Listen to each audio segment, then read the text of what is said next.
I want to start with the FBI search at Mar-A-Lago. What do we know about Trump's financial history and business dealings that is making all of this so concerning to you? Well, Donald doesn't know anything about nuclear power. He couldn't explain to you the difference between an atomic bomb and a hydrogen bomb. And he clearly doesn't know anything about intelligence. But the documents he has, foreign governments that are hostile to the United States would pay a lot of money to see these documents. These are documents that could tell about our nuclear capabilities and weaknesses. They could tell about sources and methods of intelligence gathering, including, even if they were just hints at identifying people who are effectively spies or agents helping the United States gather intelligence about these other countries.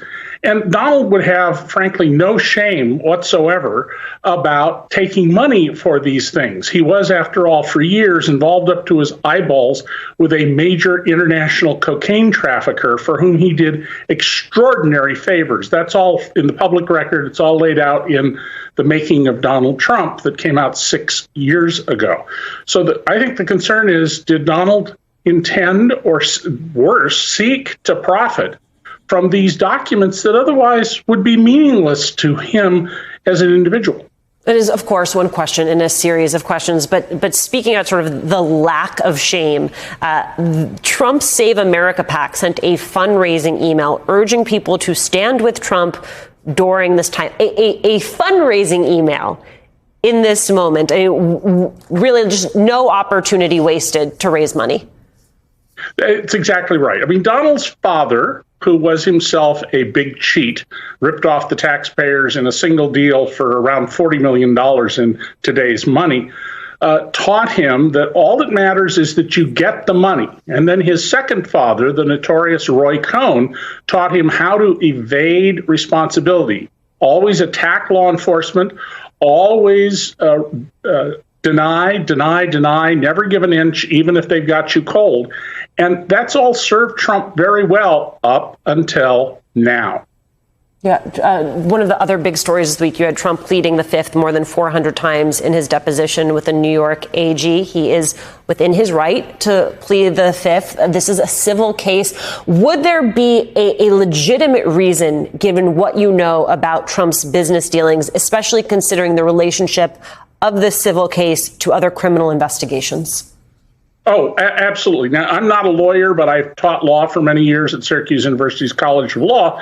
And I would advise Donald, if he was still talking to me, that you should take the fifth, because the only penalty he'll face in the civil proceeding potentially is a jury could be instructed, because it's a civil case, that you can draw an adverse inference from his refusal to answer questions. But Donald answering questions could expose himself to further criminal liability. And Donald has a long history, Alicia, under oath, when some good interrogator gets under his skin, of saying things that are very self-damaging. He doesn't even realize they're self-damaging. So there's no loss for him except the speculative one by taking the Fifth Amendment. And of course, the complete turnaround where he has done this now after saying only criminals and mobsters do this, that isn't going to bother Donald for a second. Donald creates his own reality.